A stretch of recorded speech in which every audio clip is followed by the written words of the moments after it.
Okay, let's get into something that, well, pretty much everyone bumps up against sometimes, that really uncomfortable feeling like you genuinely don't know what you're doing with your life. Yeah, that sense that you're just kind of adrift, while everyone else seems to have it all figured out. Exactly. Like they got the instruction manual and yours got lost in the mail. It can feel really isolating. And it often carries this weight of, feeling like a failure, like you missed a turn somewhere. Absolutely. Which is why we wanted to do this deep dive, really unpack this specific essay you brought up, 18 little reminders for anyone who feels like they don't know what they're doing with their life. Because it tackles this feeling differently. It really does. It sort of challenges the whole underlying idea that you should know, Yeah. or that you even can know, your whole life's plan in advance. Right. So the goal here for you listening and looking at your own notes maybe is to walk through these reminders from the essay. We want to pull out the key ideas, understand the perspective, and maybe find a different way to handle that lost feeling. And maybe figure out what you can actually do about it, like right now. Okay, so let's start at the beginning. The essay's very first point is kind of a relief, honestly. It just says nobody really knows what they're doing with their lives. Yeah, it frames it as impossible. How could you? Your life isn't finished yet. You can't summarize a story that's still being written. People might have projects, sure, short-term goals. But the big picture, the grand plan. Unknowable, according to this perspective. And it pushes that further. Reminder 4, I think. It says predicting even just 5 years out is basically impossible. Which makes sense when you think about it. So much changes. But then it adds this interesting twist, reminder 5. It says if you can perfectly predict your next 5 years, maybe you need to dream bigger. Ooh, that's a challenge. Yeah, like maybe a perfectly predictable path means you're playing it too safe, not leaving room for growth or, surprise. That cuts against the grain, doesn't it? We're always told having that detailed plan is the ambitious thing to do. Right. But the essay calls that kind of rigid plan maybe just a soothing notion, something that makes us feel secure, but isn't necessarily true ambition. Reminder 6, that one. So it's suggesting maybe real ambition lies somewhere else, not in the long-term map. Perhaps it's more about how you engage with the present, with the uncertainty, rather than trying to eliminate it with a plan. Okay, so the starting point is it's normal, maybe even necessary, to not have it all figured out. And a rigid plan isn't the only definition of ambition.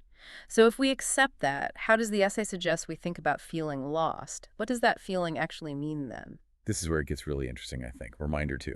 It defines feeling lost, not as being off some correct path, but as basically giving up control in the present. Giving up control, how so? There's like, Yeah. when you stop accepting how things actually are right now, or you stop feeling like you have any agency to affect what happens next, you sort of forfeit your role as the author of your own story. So lost isn't about geography, like being in the wrong place on a map. No, it's more about your internal state, your relationship with your own life story. Are you actively writing it, or are you just letting it happen to you? And finding your way, again, according to this, isn't about finding some mythical right path.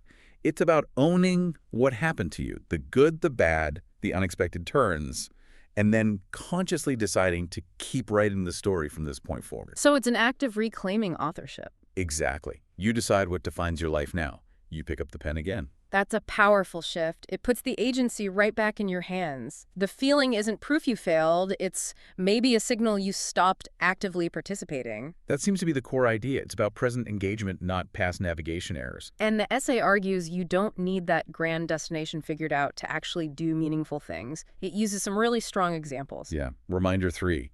These are great. Like J.K. Rowling. She wasn't sitting down thinking, I'm going to build a global phenomenon. Right. She was writing a story for her kids initially, focused on the act itself. Or Steve Jobs. The whole garage origin story. He was tinkering, building a computer. Was he envisioning the iPhone and the entire ecosystem back then? Probably not in detail, no. He was focused on the immediate challenge, the project at hand. And Oprah. Was she aiming for global media icon status from day one?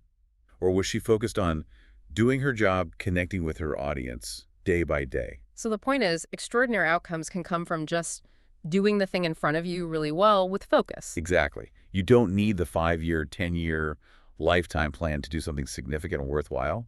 Success isn't necessarily premeditated on that grand scale. It decouples achievement from needing to know the ultimate ending. The value is in the present action. Which flows really nicely into the next big idea. Shifting focus from who you thought you'd be to who you actually are right now. Yes. The past self versus the present Right. state. Reminder 7 is pretty blunt. You owe nothing to your younger self. That plan you made at 18, the person you imagined becoming. You're not obligated to fulfill that. That can feel freeing. And maybe a bit scary, letting go of old expectations. It can be both. But then comes the crucial part. Reminder 8. You owe everything to the adult you are today. Okay, what does that look like? Owing everything to your present self. It means tuning in right now, asking yourself honestly, what do I actually like? What do I genuinely want now? What feels important or calls to me today? What do I need? What do I deserve? It's a demand for real-time self-awareness. Forget the old script. What's the truth now? Exactly. And it offers this potentially uncomfortable idea in Reminder 9. If you don't have things you once thought you wanted, maybe the simple reason is you don't really want them anymore. Not enough to do what it takes. Oof, it requires some real honesty. It does. It suggests that feeling stuck might just be that space between realizing the old dream is dead and giving yourself permission to chase a new one. That's Reminder 10. You're in limbo. Between letting go and grabbing hold. Yeah. So the very direct advice in Reminder 11 is give yourself permission. Want what you want now. Let yourself desire the things that genuinely resonate with the person you are today. Validate your current self, not some past version. Exactly. Even if it feels like a betrayal of an old plan. Okay, so you give yourself permission, you acknowledge what you want now, but maybe you still feel stuck, like you don't know how to move. What then? The essay has something for that too, right? Oh, yeah. Very practical. Reminder 12. It basically says, stop thinking so much about feeling lost and just do something. Take any action that moves you, even slightly, in a positive direction. Get out of your head and into the world. Precisely. And it has that great line. It's a lot harder to think your way into a new way of acting than it is to act your way into a new way of thinking. I love that. Action first, clarity follows. That's the principle. Don't wait for the perfect insight. Just move. Take one small step. That action itself changes your state, gives you new information, breaks the paralysis loop. Thinking alone often just keeps you stuck. So feeling lost isn't just a thinking problem, it's an acting problem. Or maybe a lack of acting problem. Action builds momentum. It generates data about what feels right, which is way more useful than just speculating. Now, the essay also acknowledges something huge that fuels this whole am I doing life right? Anxiety, the external world, specifically social media. Right. Reminders 13, 14, 15 tackle this. First, the obvious but necessary reminder. Nobody's life is as perfect as their Instagram feed. It's curated. It's a highlight reel. We know this, but yeah, we need to hear it. And reminder 14 is almost more liberating. Nobody cares about your social media presence as much as you do, really. People are mostly focused on their own lives. That takes some pressure off, doesn't it? Stop performing for an audience that's barely paying attention. Exactly. And then reminder 15 connects it back to feeling lost. It argues social media kind of trains us to always be thinking about the next big goal, the next impressive thing to post. So if you don't have that next big, shiny, shareable goal, Mm-hmm. you feel lost. Because you don't have the right answer for that performance. That's the idea. The feeling might stem from not knowing what impressive story to tell next, rather than genuinely not knowing what matters to you. It externalizes the pressure. Okay. And to counteract that pressure, the essay pivots back to something more internal, right? About worth. Yes, reminder 16. This is so important.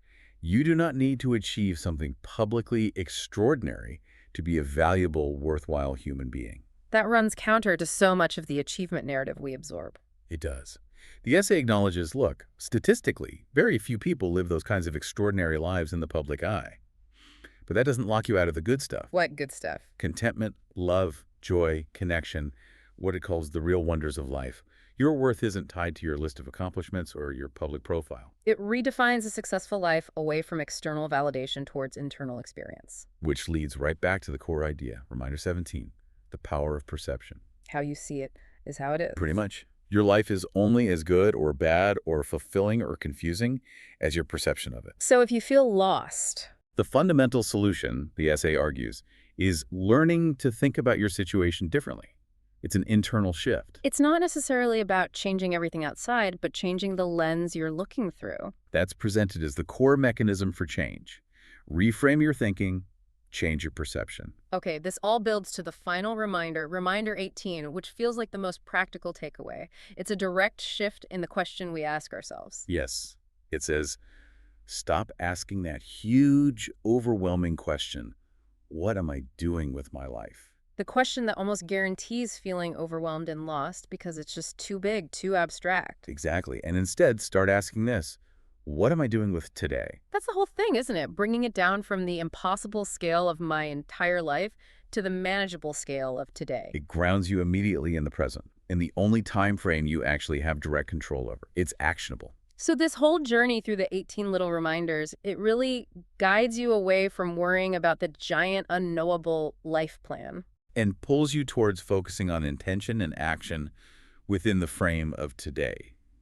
It reframes lost, not as failure, but maybe as a signal. A signal to stop fighting the present, maybe? Own where you are, figure out what you want now, and give yourself permission for that. Right. And realizing the way forward isn't necessarily more thinking or a better plan, but action. Small steps, shifting how you see things, focusing on today. Which leaves us and you with a final thought to maybe kick around. If you really truly committed to only asking, what am I doing with today, every morning, what happens to that feeling of being lost? Does it become irrelevant? Does focusing on daily concrete intentions fundamentally change your relationship with that big unknown future? Does it build a sense of purpose differently? Something to consider. How might defining today change how you feel about tomorrow?